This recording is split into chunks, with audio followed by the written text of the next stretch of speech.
তোদের দিয়ে একটা কাজও ঠিকঠাক মতো হয় না। এক একটা আবালের ঢেকি যত সব। মালগুলো ঠিকঠাক মতো শিপে উঠাতে পারছিস না। এই সামান্য কাজটুকু করতে না পারলে কাজে এসেছিস কেন? অপরপ্রান্ত হতে কি বললো বোঝা না গেলেও তখন আরো রুক্ষ হয়ে ফুঁসে ওঠে পূর্ব। মালগুলো এক্সপোর্ট করতে হবে কুইকলি, কেউ বুঝার আগে। আজ রাতের মধ্যে সব করতে হবে, বুঝেছিস? কেউ যেন কিছুই বুঝতে না পারে। আমি আসছি এক্ষুনি। মাল, এই শব্দটা কোথায় যেন শুনেছে মেহরিশ। মনে করার চেষ্টা করতেই চোখের সামনে হঠাৎ ভেসে উঠল সন্ধ্যার সেই দৃশ্য।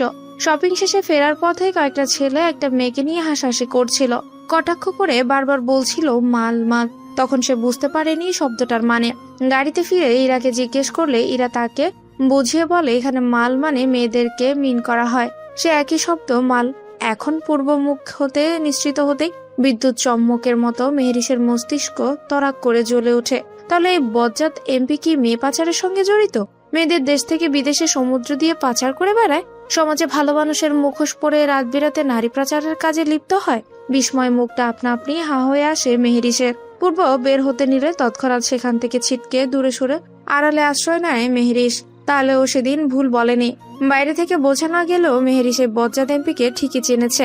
প্রথম দিনই তো বুঝতে পেরেছিল এত সুন্দর একটা চেহারার পেছনে যে এমন কুটলসিত একটা শয়তান বসবাস করে। সেটা মেহরিশ হাড়ে হাড়ে বুঝতে পেরেছে। আজকে সবাইকে দেখিয়ে দিবেও, একেবারে হাতে নাতে ধরবে এই বেটা বজ্জাত এমপিকে। আগামীকাল নিউজ পেপারে বড় বড় অক্ষরে লেখা থাকবে সেই হেডলাইন, দিনের বেলা ভালো মানুষের মুখোশ পরে থাকা শহরের বর্তমান এমপি রাতের বেলা নারী পাচার করতে গিয়ে হাতে নাতে ধরা। ইস, মেহরিশও সেই সুযোগের সদ্ব্যবহার করবে, লুটে নিবে সেই মোক্ষম সুযোগ। শুনিয়ে দিবে ইচ্ছে মতো দু চারখানা তীর্যক কথার স্রোত। ওকে বেয়াদব বলা, থাপ্পড় মারা। হ্যাঁ, শুরুটা লোকটা ওকে থাপ্পড় মেরেই করেছিল। তৎজলদি রুমে গিয়ে চার্জে থাকা ফোনটা হাতে নিয়ে দ্রুত পূর্বের পেছন পেছন বাড়ির নিচের দিকে ছুটেও নিচে নেমে এসে গ্যারেজে ঢুকে পূর্ব মৃদু অন্ধকারে ডুবে থাকা গ্যারেজটায় ঢুকে নির্লিপ্ত পদক্ষেপে এগোয় নিজের চিরচেনা জিপটার দিকে। কয়েকদিন আগে জিপটা আগের মতো একদম ঝকঝকে করে মেরামত করেছিল আমান। তবুও মাত্র একবার চোখ বুলিয়ে বুঝে নেয় কোথায় কোথায় এখনো ত্রুটি রয়ে গেছে। নিজের ব্যবহৃত জিনিসে অন্যের সামান্য স্পর্শ যেখানে পছন্দ নয়, তার সেখানে জিপের এই অবস্থা দেখে নীরবে অসন্তুষ্টির দৃষ্টি ফেলে একবার, তারপর উঠে বসে জিপে। উঠার দূরে ইমার্জেন্সি কোথাও যেতে হলে এই জিপটাই হয় তার সঙ্গী। ইঞ্জিনের গম্ভীর গর্জন গ্যারেজ জুড়ে প্রতিধ্বনিত হতেই কিঞ্চিত আড়ালে সরে দাঁড়ায় মেহরিশ। বাড়ির মেন গেট পেরোতেই তরজলদি সেখানে থাকা একটা সাদা টয়োটা উঠে স্টার্ট দেয়। সেটা ছুটে পূর্বের পেছনে মধ্যরাতে নিঃশব্দতায় ঘেরা চট্টগ্রামের আঁকাবাঁকা রাস্তায় প্রায় অলস ভঙ্গিতেই গাড়ি চালাচ্ছিল পূর্ব। প্রায় মিনিট 10 এভাবে কচ্ছপের গতিতে গাড়ি চালাতে দেখে এক পর্যায়ে বিরক্ত হয়ে ওঠে মেহরিশ। এর থেকে হাজার গুণ বেটার তো সে ড্রাইভ করে, অথচ হাবভাব দেখো যেন দুনিয়া উল্টে ফেলা চ্যাম্পিয়ন। এভাবে গাড়ি ড্রাইভ করলে তো যেতে যেতে ভোর হয়ে যাবে। এক পর্যায়ে অধৈর্য হয়ে ওঠে মেহরিশ। মঞ্চে একবার পূর্বকে ওভারটেক করে দেখিয়ে দিতে গাড়ি কিভাবে ড্রাইভ করতে হয়। বার কয়েক মিছে মিছে হামিয়ে দিয়েছিল সেদিন স্টিয়ারিং হাত রেখে। নিজের অস্থিরতা সামলাতে সামলাতে দূরত্ব বজায় রেখেই নজর রাখছিল। এভাবে অতিক্রম হলো আরো অনেকটা পথ, কোনো সতর্কতা ছাড়াই। আকস্মিক গাড়ি স্পিড বাড়ায় পূর্ব। চোখের পলকে প্রায় অদৃশ্য হয়ে যায় কালো রঙের জিপটা। অপ্রস্তুত মেহেরিশ হকচকিয়ে উঠে বিস্ময়। হকচকিয়ে গাড়ি স্পিড বাড়ালেও ততক্ষণে পুরোপুরি চোখের আড়ালে চলে যায় জিপটা। গাড়ি স্পিড বাড়িয়ে সেই পথ অনুসরণ করে সামনে আসতে দেখা গেল রাস্তাটা দুদিকে ভাগ। সরু রাস্তার শেষ প্রান্তে এসে দুপাশে দুটো রাস্তা চলে গেছে। কোনটা ধরবে বুঝে উঠতে পারেনি মেহরিশ। শেষমেশ অনুমান করে একটা পথে গাড়ি বাড়ায় সে। নির্জন রাত, রাস্তার দুপাশে ঝোপঝাড় আর নীরবতায় মুড়ে থাকা পথ ধরে মেহরিশ যত দূরে এগোলো পূর্বের কোনো চিহ্নই মিলল না তাতে। এক পর্যায়ে উপলব্ধি করলো ভুল পথে এসেছে সে। ততক্ষণে যথেষ্ট দূরেই চলে এসেছে গাড়ি নিয়ে। গাড়ি ঘোরালো পেছনে ব্যাক করার উদ্দেশ্যে, তবে উল্টো দিকেও ইতিমধ্যে কোনো রাস্তা দিয়ে এসেছে সেটাও ভুলে বসেছে। শেষমেশ বিরক্ত হয়ে সিদ্ধান্ত নেয় গাড়ি থেকে নামার। গাড়ি থামিয়ে দরজা খুলতে মধ্যরাতের নীরবতা যেন আরো ঘনীভূত হলো। রাস্তার দুধারে ঘন ঘন ঝোপঝাড়, দূর দূরান্ত পর্যন্ত কোনো আলো নেই। জনমানব তো দূর, রাস্তায় থাকা দু একটা স্ট্রেট কুকুর পর্যন্ত নেই। হঠাৎ মেরুদণ্ড পেয়ে শীতল এক ভয়ের স্রোত বয়ে গেছে সেদিন ওর। অস্থির হাতে ফোন বের করে গুগল ম্যাপ খুলে লোকেশন ট্র্যাক করার চেষ্টা করে, কিন্তু যেখানে সে নিজেই জানে না কোথায় আছে সেখানে অ্যাপে লোকেশন দিবে কিভাবে। মানচিত্রের লাল বিন্দুর মতোই সমস্ত পথ চোখে ঝাপসা হয়ে আসে যেন। ফোন স্ক্রিনে সময় দেখে রাত 2টো তখন। নির্জন রাস্তায় একা থাকায় বুকের ভেতরটা ধূপ ধূপ করে উঠছে কেমন। যদিও এটা তেমন একটা রাত নয় ওদের জন্য, দেশের জন্য সারা রাতই রাস্তায় মানুষ গিজিগিজি করে। তবে এটা তো আর নিজের দেশ নয়, এটা বাংলাদেশ। এখানে মধ্যরাতে বাইরে থাকা যে বিপজ্জনক, তার উপর ও একটা মেয়ে মানুষ। ভাবতে কেমন শির দ্বারা বেয়ে নরম স্রোত নেমেছিল। আচমকা মাথায় এক বুদ্ধি খেলে গেল ওর। ক্রোধ হাতের ফোনটা নিয়ে এলোপাথারি কয়েকটা ছবি তুলে আশেপাশে পরপর চ্যাট জিপিটিতে ঢুকে ছবিগুলো পাঠিয়ে তড়িঘড়ি জানতে চায়, হেই চ্যাট জিপিটি, বলো তো এটা কোন জায়গা, আমি ঠিক কোথায় আছি, লোকেশনটা একটু জানাও তো দ্রুত। ভয়েস মেসেজ সেন্ড হয়, একটু সময় নেয়। ততক্ষণে মেরিস অপেক্ষা করে, ফোনের দিকে চেয়ে রয় সেই সময়টুকু। উত্তর আসে সময় নিয়ে, দেখে তো মনে হচ্ছে অ্যামাজন জঙ্গলের কোন এক প্রান্তে আছো। সোজা উপর থেকে নিচ লাফিয়ে পড়ার মতোই আটকে ওঠে মেহরিস, দাঁতে দাঁত চেপে আবার ট্যাপ করে। এটা কোনো দিক থেকে তোমার অ্যামাজনের জঙ্গল মনে হয়? এখানে না, ওখানে হলে কি আমি তোমার সঙ্গে এতক্ষণ কথা বলার মতো পরিস্থিতি থাকতে পারতাম? সঙ্গে সঙ্গে উত্তর আসে, দুঃখিত, তুমি এখন কোথায় আছো তা যদি স্পষ্ট করে বলতে আমি লোকেশন ট্র্যাক করে দিতে পারি। মেরিস ফোন স্ক্রিনের দিকে রাগে তাকায়, তেড়ে মেরে টাইপ করে, আমি যদি জানতাম কোথায় আছি তোমাকে কি তাহলে জিজ্ঞেস করতাম? গর্ধব। গভীর একটা নিঃশ্বাস ফেলে আবারও লিখেছিল, শোনো, আমি বাংলাদেশের চট্টগ্রামের কোন একটা জায়গায় আটকা পড়েছি, প্লিজ বলো এটা কোথায়। ওইবার ডিভাইসটা একটু তৎপর মনে হলো, উত্তর দিয়েছিল, ঠিক আছে, তুমি আশেপাশের কয়েকটা পরিষ্কার ছবি তুলে পাঠাও। পথ, সাইনবোর্ড, যেদিকে দাঁড়িয়ে আছো সব দিকে ছবি লাগবে। আমি বিশ্লেষণ করে বোঝার চেষ্টা করবে তুমি কোথায়। মেরিস ফটাফট চারদিকে তাকিয়ে কয়েকটা ছবি তুলে স্পষ্ট করে ছবিগুলো যে না সেন্ড করবে অমনি ফোনের স্ক্রিন ব্ল্যাক হয়ে যায়, ব্যাটারি ডাউন হয়ে আপনা আপনি বন্ধ হয়ে যায় ফোনটা। এ পর্যায়ে মহা বিরক্ত হয় মেহরিস, ফোনটা ঠিক এখনই বন্ধ হতে হয়েছে, তাও আবার এমন সময়। আজ কি যে হচ্ছে ওর সঙ্গে? এখন তো নিজের করা কারণে নিজেরই রাগ উঠছে ভীষণ। মনে হচ্ছে পুরো মহাবিশ্বই বুঝি ওর বিপক্ষে দাঁড়িয়ে আছে। রাগে ফোনটা সোজা মাটিতে ছুঁড়ে ফেলে ভাঙচুর করতে ইচ্ছে করছিল। হতাশা আর আতঙ্কের সীমানায় দাঁড়িয়ে চারদিকে একবার তাকায়। চট্টগ্রামের এই নির্জন রাস্তায় মানুষ তো দূরে কথা, একটা কুকুর পর্যন্ত দেখতে পেল না দু চোখের সীমানায়। একটা পাতাও নড়ছে না এখন। প্রকৃতি কেমন থম মেরে আছে, মনে হচ্ছে রাতটাও নিঃশ্বাস আটকে দাঁড়িয়ে আছে ওর সঙ্গে।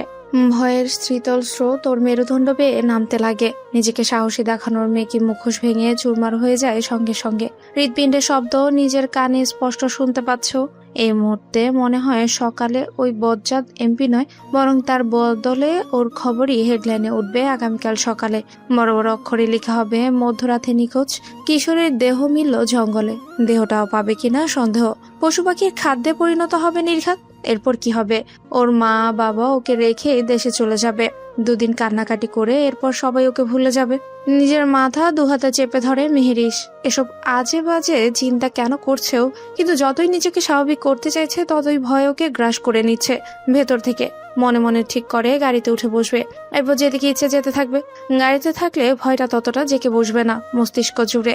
মনের সিদ্ধান্ত অটল রেখে যে না গাড়িতে উঠতে যাবে, অমনি মনে হলো ওর আশেপাশে কারো উপস্থিতি আছে। আজ করতে পারছে না সেটাও। শ্বাস আটকে নিবিড়ভাবে মাথা ঘুরিয়ে দেখে কেউ নেই। তবু অস্বস্তিটা কমলো না, বরং আরো তীব্র হয়। চারপাশের নীরবতা হঠাৎ আরো ভয়ঙ্কর ঠেকলো ওর নিকট। অমনি তখনই আকস্মিক পেছন থেকে তীক্ষ্ণ শক্ত পুরুষালী এক হাত ওর মুখ চেপে ধরে। হাতে থাকা সাদা রুমালে একটা ভেজালো গন্ধে ভুরভুর করে নাকে ঢুকে মাথাটা ঝিমঝিম করে উঠে তৎক্ষণাৎ। মেয়েরই হাত পা ছড়িয়ে ছড়াছড়ি করার আগে শরীরটা কেমন নেতিয়ে যায়, দৃষ্টি ঝাপসা হয়ে আসে। মাটি যেন পায়ের নিচ থেকে সরে যাচ্ছে, আরো হেলে পড়ছে অন্ধকার কোনো গভীর অতলে। আর পরের মুহূর্তেই সব অন্ধকার। জ্ঞান হারিয়ে ঢলে পড়েছিল মেহরিস তখন পুরোপুরি। এরপর মেহরিসকে পাওয়া গিয়েছিল ঠিক একদিনের ব্যবধানে।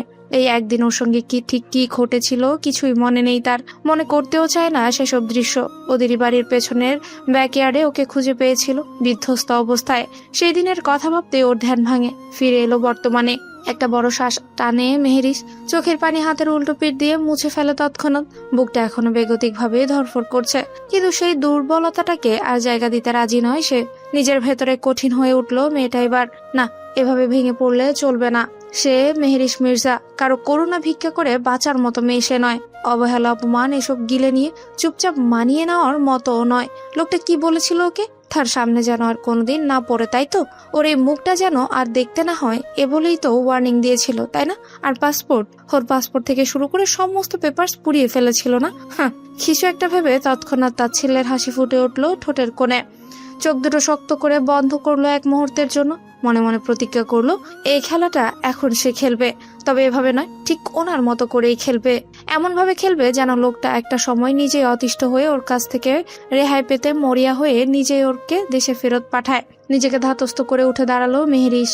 পরনে থাকা বধূবেশটা হঠাৎই অসহ্য লাগতে শুরু করলো। হাতে থাকা ভারী চুড়িগুলো এক ঝটকায় খুলে ছুঁড়ে ফেললো পাশে। গলার ভারী হারটা টেনে খুলে বিছানার উপর ছুঁড়ে মারলো। কানের দুল একটার পর একটা খুলে ফেললো এলোমেলো হাতে। মাথার ওড়নাটা টেনে খুলে সোজা ছুঁড়ে দিল দূরে। সারাটাও আর সহ্য হলো না গায়ে জড়িয়ে রাখতে। যেখানে লোকটাই ওর নিজের নেই, সেখানে এই লোকের নামে শাড়ি নিজের শরীরের সঙ্গে জড়িয়ে রাখাটা অনর্থক। অগোছালো হাতে শাড়ির আঁচলটা খুলে ফেলে একদম সোজা পা চালিয়ে ঢুকে গেল ওয়াশরুমে। ঘড়ির কাঁটায় তখন সকাল 9টা ছুঁই ছুঁই। কপালের পাশ ঘেঁষে তিত্তির করে জমে থাকা ঘামটুকু আলগোছে মুছে নিয়ে নিজের দাদা ভাইয়ের রুমের দরজার সামনে দাঁড়ালো এরিনা। হাত দুটো একসাথে চেপে ধরে কাচুমাচু হয়ে দাঁড়িয়ে আছে মেয়েটা সেই কখন থেকে। এখানে আসার কোনো ইচ্ছেই ছিল না তার। ওর মাই তো জোর করে পাঠিয়েছে উপরে মেয়েরিসকে ডাকতে, না হলে যে পড়ে কে বাঘের কাছে আসে। দরজায় খুব আস্তে করে একবার নক করলো এরিনা, শুধু একবারই।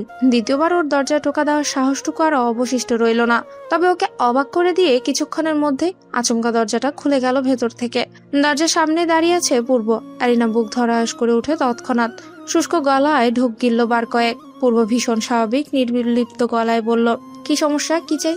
এরিনা আমতা আমতা করে গলা খাকারি দিল, বলল কাচুমাচু হয়ে, দাদা ভাই ভাবি। ভাবি শব্দটা মুখে আসতে পূর্বের চোখ দুটো তীক্ষ্ণ হয়ে উঠলো বোনের উপর। ওই তীক্ষ্ণ দৃষ্টি জোড়ায় ভরকালো মেয়েটা চুপসে গেল পুরো দমে। তাড়াতাড়ি কথা ঘুরিয়ে বলে, মানে মেহরিসকে ডাকতে পাঠিয়েছে আম্মু। বলেই বড় করে দম নিল মেয়েটা।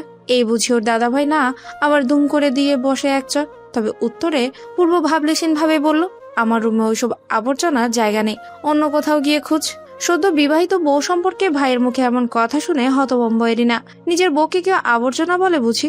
মাথায় ঢুকলো না কিছুই। পূর্ব দরজা খুলে বেরিয়ে পড়ে সোজা। পাঞ্জাবির হাঁটা গোটাতে গোটাতে সিঁড়ি বেয়ে নামতে লাগলো নিচে। হতভম্ব এরিনা পেছন থেকে কেমন কাচুমাচু গলায় জিজ্ঞেস করেই ফেলে, তাহলে কোথায়? পূর্ব তখন ইতিমধ্যে হাঁটা ধরেছে কৈরত ধরে। বিরক্তিতে কপাল কুচকে প্রায় বিড়বিড় করে করে বলল, গিয়ে দেখ কোনো ডাস্টবিনের পড়ে আছে নিশ্চয়। কথাটা শেষ করে দ্রুত পায়ে সেখান থেকে চলে গেল পূর্ব। ভাইয়ের প্রস্থান নিশ্চিত হতেই মনে হাফ ছাড়লো এরিনা। তারপর হাঁটা ধরল সোজা মেহরিসের রুমের সামনে। এসে দাঁড়িয়ে পরপর দুবার নক করে সেখানে। ভেতর থেকে কয়েক সেকেন্ডে কোনো সাড়া না মিললেও তৃতীয়বারের মতো নক করতেই দরজা খুলে দরজার ফাঁক দিয়ে উকি দিল মেহরিস। ফোলা ফোলা চোখ দুটো ঘুরিয়ে ঘুরিয়ে চাইলো এরিনার দিকে। এরিনা মেহরিসকে রুমে দেখে চোখ কপালে তুলে বলে, মেহরিস তুমি এখানে কি করছো? কখন এলে? তোমার তো দাদা ভাই রুমে থাকার কথা ছিল, তুমি নিজের রুমে এলে কখন? নিজের ভেতরে দলা পেকে থাকা অস্বস্তিটুকু গিলে নিয়ে যথাসম্ভব নিজেকে সামলায় মেহরিস। বলে, রাত অব্দি তো ওখানেই ছিলাম এরিনা আপু। আসলে হয়েছে কি বলতো, সবকিছু খুব হুট করে হয়ে গেছে না। আমাদের কারোরই তো মন মানসিকতা তেমন প্রস্তুতি ছিল না, তাই আমরা দুজনে একটু সময় নেওয়ার সিদ্ধান্ত নিয়েছি। মানে? মেহরিস এবার আরো গুছিয়ে বলতে লাগলো, মানে তোমার ঘাটতারা ভাই আর আমি একে অপরকে বুঝে নেওয়ার জন্য কিছুটা সময় নিয়েছি।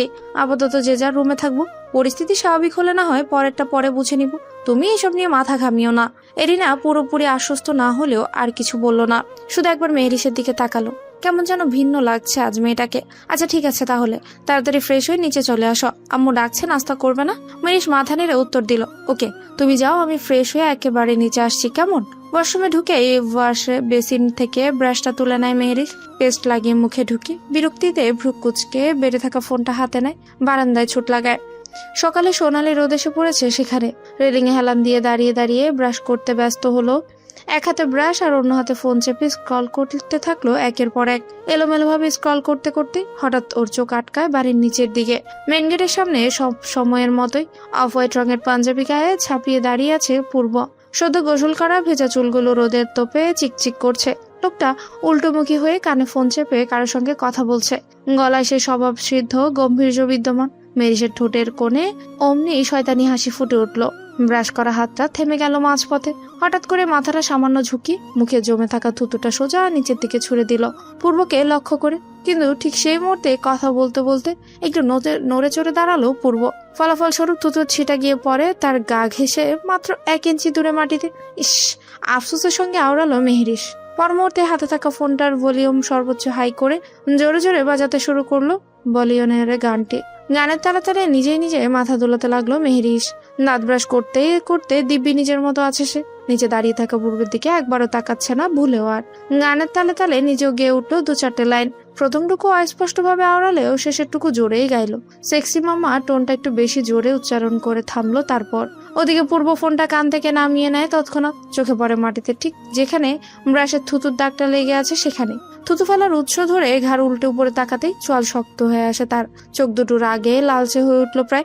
দাঁতে দাঁত চেপে নিচ থেকে গর্জে উঠলো, বেয়াদবের বাচ্চা, নিচে না, দেখছি তোকে আমি। এই গল্পের পরবর্তী অংশের লিংক কমেন্ট বক্সে পিন করে দেওয়া হয়েছে, সবাই লিংকে ক্লিক করে এই গল্পের পরবর্তী অংশ দেখুন। আর সবাই আমাদের চ্যানেলটিকে সাবস্ক্রাইব করে পাশে থাকবেন। আর যারা এখনো কমেন্ট বক্সে লিংক পাননি, একটু অপেক্ষা করুন, এই ভিডিওর ওপরে গল্পগুলো ভেসে উঠবে, সেখান থেকে ক্লিক করে গল্পগুলো দেখে নিতে পারবেন। ধন্যবাদ।